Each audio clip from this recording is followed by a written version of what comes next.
Donc, nous revoilà, deuxième partie de l'enseignement sur Vipassana.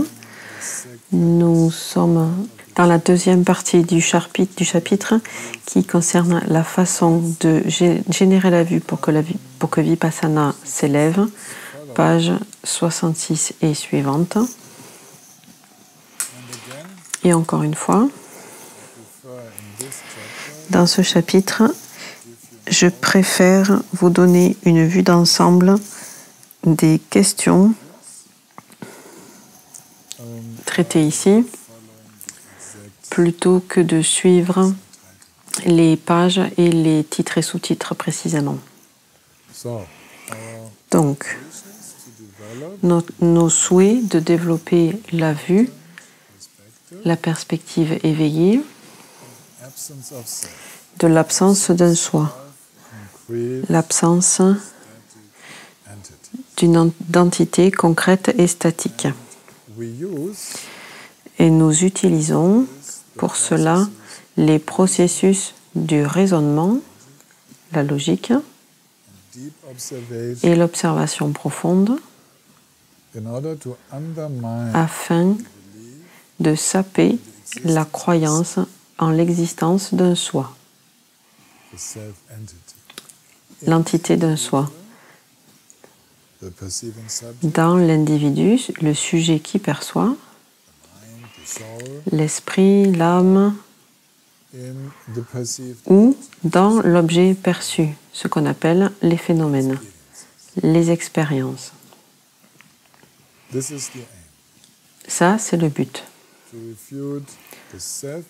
Réfuter l'entité de soi des personnes et l'entité du soi des phénomènes. Ce sont là les deux buts classiques. An-Atman, pas de soi, non-soi. Ici, le soi signifie quelque chose identifiable à l'aide de caractéristiques qui est individuel, qui est typique de cette entité et qui dure, qui est stable. Donc nous avons l'idée que lorsque je vous vois, je pense, je dis c'est elle, je te donne ton nom. Et à ce moment-là, avec ce nom, se connecte, se relie un sentiment que c'est la même personne que hier, la personne que je connais depuis tellement d'années, que je connais depuis 10 ans, etc. Donc l'idée d'un soi dans l'autre personne et dans moi, c'est oui, moi, quand j'étais à la maternelle, tu sais ce qui m'est arrivé à moi, et puis j'ai 60 ans maintenant, je parle le moi de la maternelle qui a expérimenté ci et ça, et je m'identifie avec ça. Et c'est ce qu'on appelle l'identification à un soi en croyant qu'il y a quelque chose de stable qui serait individuel. Et c'est la même chose avec tous les objets. Les objets extérieurs, on pense qu'ils sont stables, en ignorant qu'ils sont aussi processus. Et ça devient évident une fois que les conditions changent. Lorsque les conditions de pression changent, qu'on accentue la pression, les choses peuvent être pulvérisées en une seconde. Quand le feu arrive, les choses peuvent être brûlées. Toutes les choses commencent à brûler à un certain point de température. Rien ne résiste au feu. Lorsque les objets sont mis dans l'eau, ils peuvent aussi se désintégrer au bout d'un certain temps. C'est juste le temps, en fait, parce que tout ce qu'on appelle les objets sont des particules subatomiques qui ne peuvent jamais être localisées, qui sont en mouvement constant. Et ces particules subatomiques sont constituées en atomes, en molécules, etc. Et tout ça est en mouvement. Donc il faut juste laisser un objet soi-disant stable à lui-même. Et à cause de son processus inhérent, il va au bout d'un moment se désintégrer. Il faut juste attendre suffisamment longtemps. Tout est dynamique. Et ce fait que tout est dynamique et qu'il n'y a pas une seule chose qui existe dès le début, qui n'existerait même pour une seule seconde de façon stable. C'est là le but du Dharma, parce que cette ignorance, ce manque d'ignorance, qu'on vit dans un monde complètement interdépendant et changeant, où rien n'est stable, ce manque de conscience-là est la cause de la souffrance.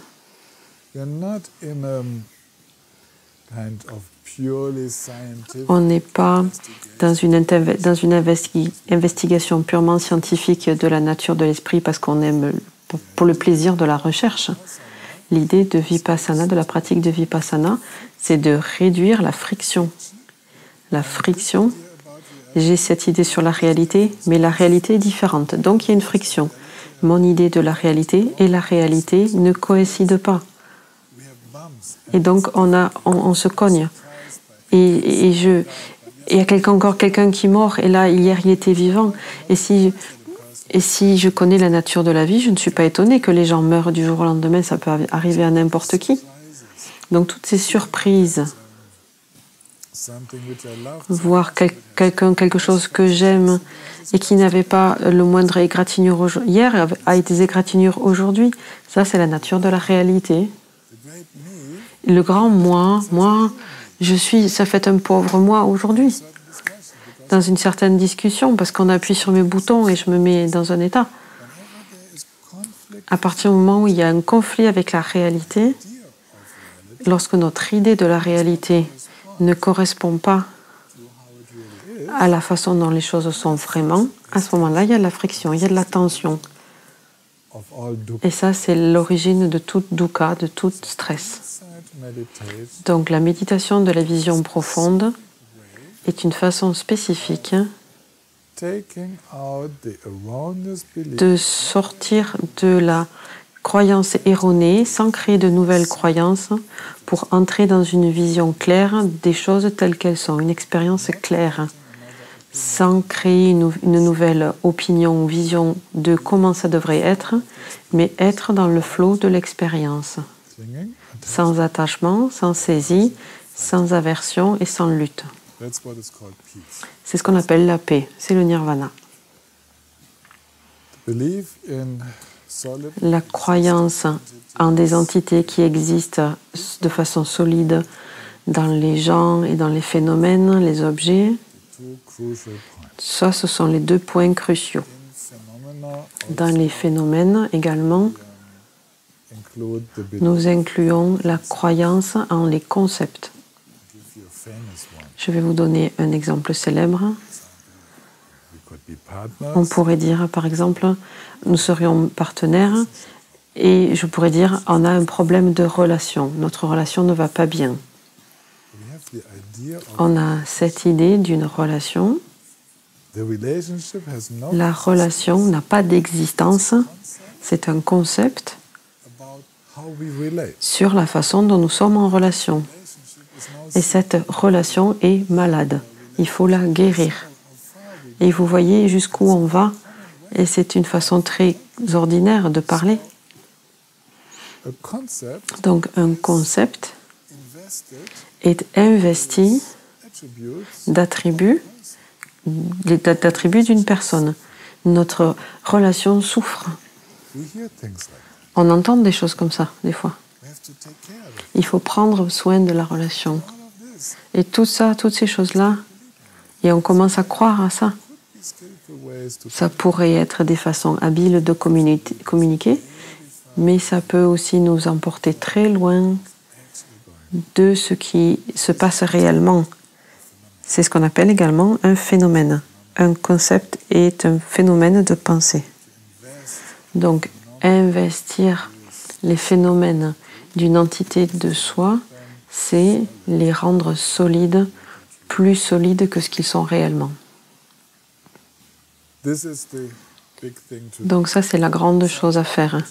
Sujet, objet, investiguer tout ça, les deux. Qu'est-ce qui est là vraiment? Dans ce qu'on appelle le sujet, dans ce qu'on appelle l'objet. Cela inclut, c'est aussi important de le dire, les soi-disant phénomènes et les objets.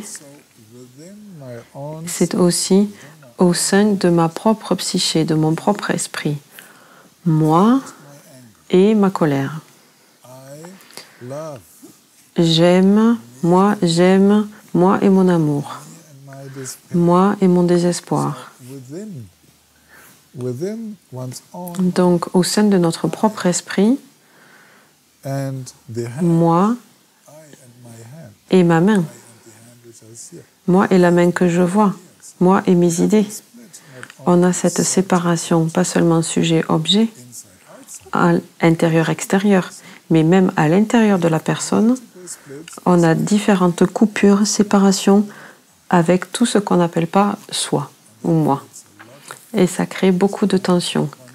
Parce que je suis en conflit avec mes émotions. Je suis en conflit avec ceci, cela. Je veux être quelqu'un de différent, etc. etc. Ouf.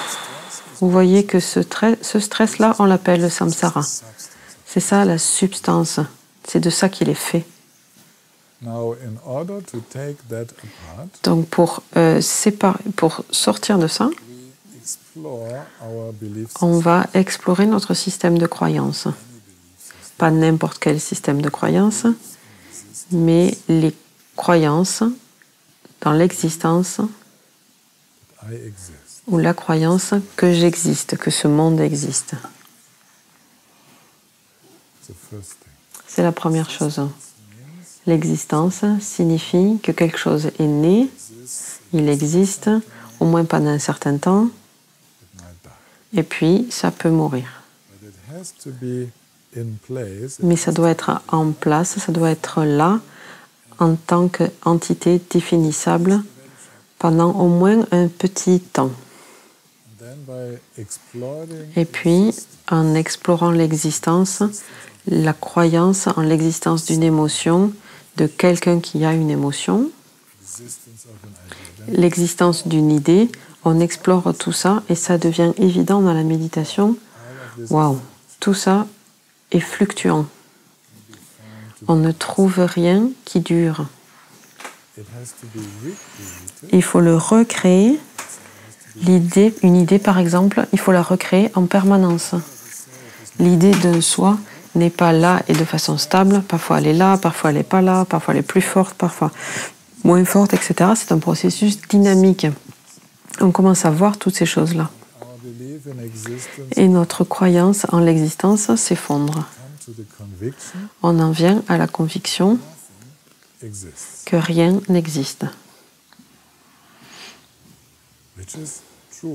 Ce qui est vrai d'une certaine façon. Rien n'existe en tant qu'entité stable, différente et indépendante du reste. Ça, ce serait la définition normale de l'existence. Oui, c'est vrai.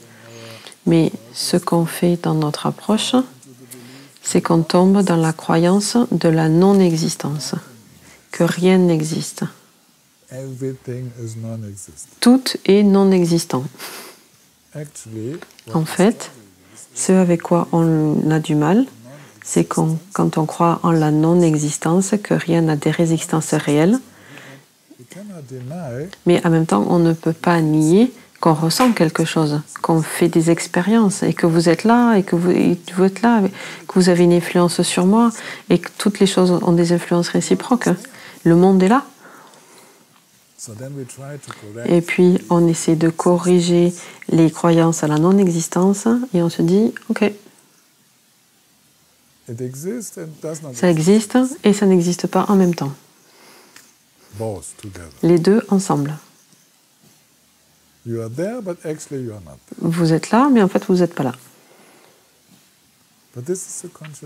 Mais ça, c'est aussi une contradiction. Comment est-ce qu'une chose peut exister et ne pas exister en même temps? Les deux choses contraires ne peuvent pas être possibles en même temps. On a déjà vu que vous ou moi ou la table n'existe pas réellement. On ne peut pas trouver le moindre moment inchangeant d'existence où la nature inchangeante d'une table ou d'un Tillman ou de qui que ce soit existerait. Donc l'idée d'existence a été prouvée comme étant fausse. Mais comme je peux quand même frapper sur la table et comme Tillman occupe un certain espace, il faut quand même que j'admette que la non-existence peut être démontrée comme étant erronée. Parce qu'il y a quelque chose là. Donc je pense que les deux sont vrais. Et puis je me corrige et je dis, non, ni existant, ni non-existant. Parce que le premier n'est pas vrai et le deuxième n'est pas vrai non plus. Mais qu'est-ce que je dis? Tu n'es pas existant et tu n'es pas non-existant. Donc en fait, si je dis ça, je dis rien. Et c'est ce qu'on appelle le tétralemme, les 4 explorations, les 4 questions d'exploration que Nagarjuna a révélées et elles sont devenues la base de la pratique de Vipassana, de la méditation, de la vision profonde, de voir comment on tombe dans l'affirmation de l'existence, l'affirmation de la non-existence, affirmer les deux en même temps et affirmer ni l'un ni l'autre. En fait, le dernier exemple, la dernière partie est complètement illogique. C'est juste 2 négations. On ne dit rien sur la réalité. On dit juste que le premier concept ne s'applique pas et que le deuxième concept ne s'applique pas. Mais qu'est-ce qu'est la réalité alors? Et tout le problème du méditant qui traverse ces processus au fil des années, c'est qu'il veut avoir une opinion sur la réalité. Notre problème, c'est qu'on veut affirmer quelque chose, on veut avoir une vision, une vue, une opinion. On veut pouvoir dire l'opinion est comme ça. Et c'est ça le problème. Celui qui dit la réalité est comme ça, c'est comme ça. Je suis comme ça. Le monde est comme ça. C'est ça le problème. Donc la grande question pour le méditant, c'est de vivre, de faire des expériences. On peut dire faire cette expérience insaisissable de l'instant présent sans rentrer dans le besoin de se positionner en donnant des étiquettes au reste, en décrivant le reste. Juste vivre l'expérience pleinement, sans aucune tentative de définition de ce qu'on vit, tout en étant pleinement conscient. On n'est pas complètement dans l'espace, on est juste pleinement présent, tous les sens sont ouverts et l'impulsion de créer un centre de l'expérience, un centre artificiel du monde qui définirait tout le reste comme étant différent. Et cette impulsion ne s'élève plus. Et ça, c'est la solution au Tetralem. Ça, c'est la vision éveillée. Qu'on ne tombe pas, le fait qu'on ne tombe pas dans aucune vue. C'est ce que le Bouddha appelle les vues. C'est pour ça que le Bouddha appelait les vues les kleshas racines, les afflictions racines, parce que les vues créent du stress, parce que la réalité ne s'adapte pas aux vues. La réalité ne s'adapte pas aux vues. La vue ne peut pas couvrir la réalité insaisissable et sera forcément en conflit. Ok, donc ça c'est une autre façon d'approcher la méditation de la vision profonde, la pratique de la vision profonde. Et pour explorer cela, on rajoute ici une séquence. Ici, le texte de ce chapitre parle seulement de toutes les apparences comme étant esprit. Donc ça, c'est très important Et si on comprend cela pleinement, on aura tout compris. Mais la séquence célèbre du Mahamudra, qu'on explique plus tard dans le livre, elle continue. On regarde l'expérience. Et oui, on comprend toute expérience, tout phénomène est esprit. Objet visuel, objet de l'audition, objet de pensée, quoi que ce soit que je perçois dans le corps, tout cela est une expérience de l'esprit dans l'esprit. En fait, c'est l'expérience de l'esprit, c'est la conscience.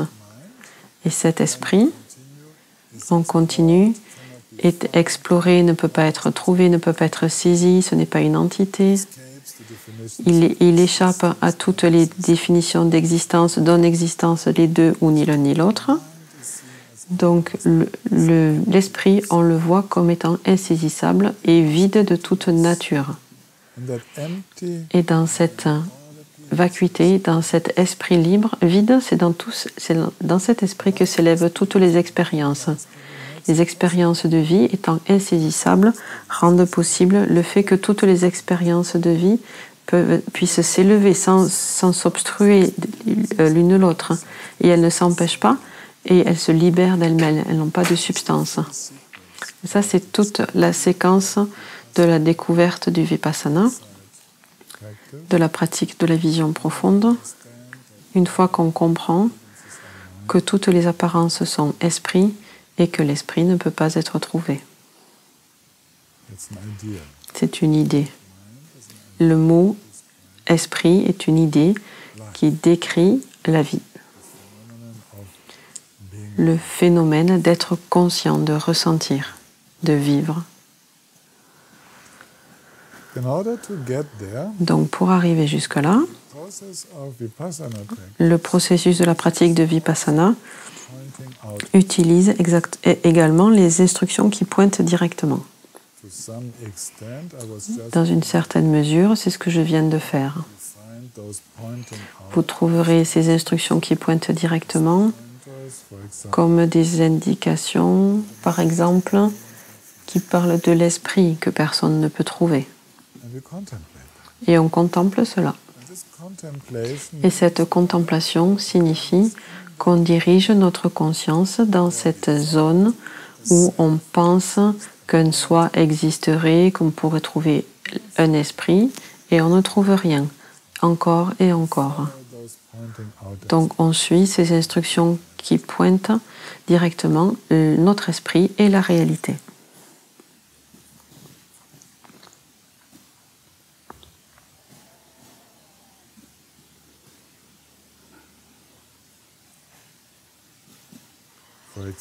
Donc par exemple, une instruction qui pointe directement, qui est célèbre dans les sutras du Mahayana, c'est l'esprit est comme le ciel et comme l'espace. Contemplez l'espace et vous comprendrez la nature de la réalité. Et puis on essaie de comprendre, on regarde le ciel souvent comme un enfant, jusqu'à capturer peut-être en tant qu'expérience personnelle que personne ne peut dire où est le centre du ciel, le centre de l'espace. De quel point de vue on devrait définir le centre du ciel? Est-ce qu'il est près de la Terre ou est-ce qu'il est près d'une autre galaxie? Où est le centre de l'espace? Et on voit qu'il n'y a pas besoin de définir le centre de l'espace. Mais donc si on n'a pas de centre, on n'a pas de limite. Les frontières tombent. Donc petit à petit, on commence à voir que même quand on ne regarde pas l'espace, l'esprit n'a pas de centre. Juste comme l'espace du ciel. Et c'est tout à fait OK comme ça. Il y a une sensation de liberté qui s'élève. À chaque fois, avec ces instructions qui pointent directement, Il y a une sensation de liberté, de soulagement, où il n'y a pas besoin de créer un moi qui se prend au sérieux. On suit notre chemin comme ça, jusqu'à connaître des moments. Ah, quelque chose. Un moment étonnant, encore une fois, une ouverture, et puis un autre moment plus fort, jusqu'à ce qu'on fasse de plus en plus confiance à l'expérience du non-soi, du non-centre, et puis plus ça que dans la projection d'un centre. Parce qu'on sait que à chaque fois que le sentiment d'un soi est là, l'esprit est un peu fermé et le cœur est un peu contracté, fermé, différent des moments d'ouverture complète. Donc on préfère être à l'aise, être dans la fluidité, et on remarque que la croyance en un soi limite cette fluidité et crée des blocages. C'est pourquoi nous préférons entrer la fluidité, la conscience fluide, spacieuse de la non-fixation et du non-soi. Et avec ces expériences qui s'installent dans notre pratique, commence une partie de la pratique de Vipassana qu'on appelle maintenant se rappeler la vue. On a une compréhension de la réalité qui est très proche de la réalité. On a des aperçus de la non-vue, du fait d'être sans centre, de la conscience intemporelle. D'être tout à fait bien sans avoir besoin de point de référence. Et maintenant, en méditant, notre tâche principale commence à être de se rappeler la vue. Jusque-là, la vue qui est donc une non-vue, ça c'est le truc. Donc jusque-là, on utilisait ces instructions qui pointent directement, ou on utilisait ces questions de l'acton, ces questions de vision profonde, en méditant. Où est la méditation? Où est l'émotion? On était dans une investigation sur la réalité d'une façon plus analytique. On regarde et on lâche. On regarde et on lâche. On utilise ce processus. Mais maintenant, ce processus est allé tellement loin que ces aperçus initiaux de la réalité se sont produits, donc, et on a juste besoin de s'en rappeler et d'y faire confiance. Et se rappeler la vue revient à se rappeler de lâcher prise complètement, de devenir aussi vaste que l'espace, d'être aussi vaste que l'espace. Et on voit, oh, c'est ça qui est toujours là. J'ai même pas besoin de devenir cela. C'est ce qui est naturel dès que je me détends. J'ai juste besoin de m'en rappeler, juste de me détendre. Je ne crée rien à ce moment-là. Se rappeler la vue, c'est ne pas créer une vue, c'est se rappeler d'être aussi simple que les éveillés. Et puis la méditation commence à consister à se reposer dans la vue, à se poser dans la vue. Parce qu'à ce moment-là, la véritable méditation de Vipassana, la méditation de la vision profonde, consiste à être la vision, pas de chercher la vision. Ça, c'est la Vipassana dualiste, la pratique qui consiste à aller là, mais maintenant de rester dans la vision. Cette vision sans centre et sans objet, la vision qui sait, sans conceptualiser. Donc c'est ce qu'on appelle demeurer, rester dans l'incité, dans les choses telles qu'elles sont.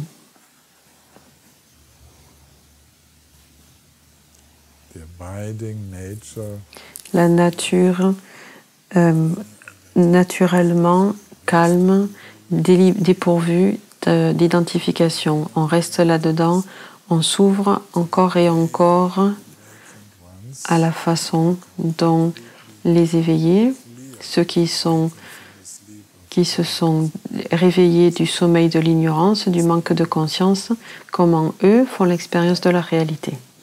Et puis, vient la dernière étape de la pratique de Vipassana, qui consiste à entrer dans l'activité. On ne reste pas dans la méditation.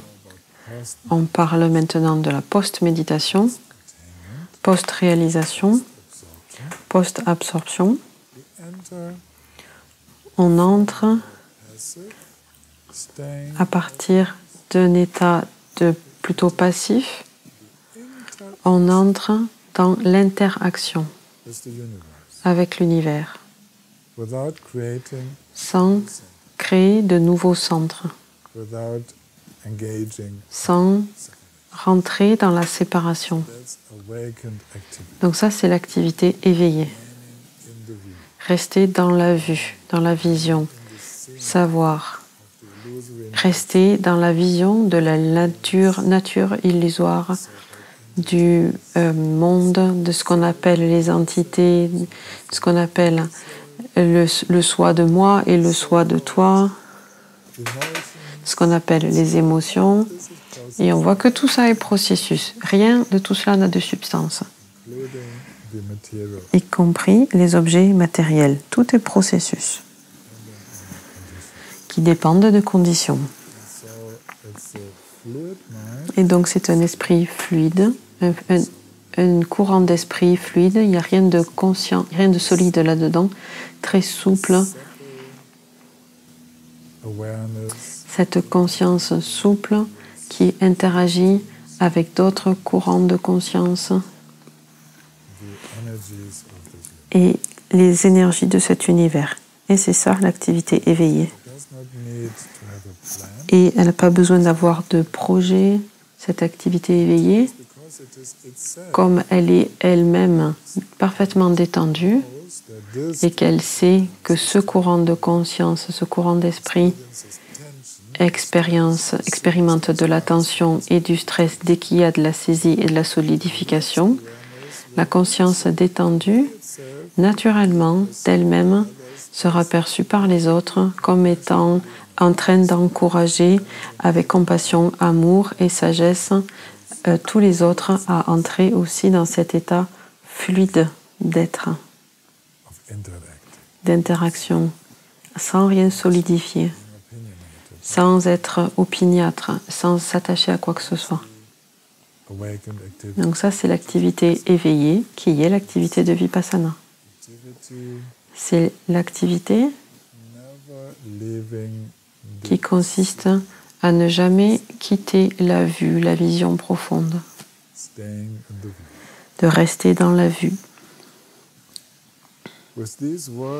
Avec ces paroles d'explication, vous trouverez que c'est un peu plus facile d'étudier ce chapitre qui est très exigeant. Je l'ai expliqué en détail dans les audios qui sont à votre disposition, mais rappelez-vous cette vue d'ensemble. Ainsi, vous verrez que la méditation de la vision profonde est votre meilleur ami. Il n'y a rien de mieux que ça. Et chaque petit morceau de compréhension de la réalité, où on comprend un peu mieux la réalité, va encore plus vous encourager à être simplement, sans lutter dans votre méditation.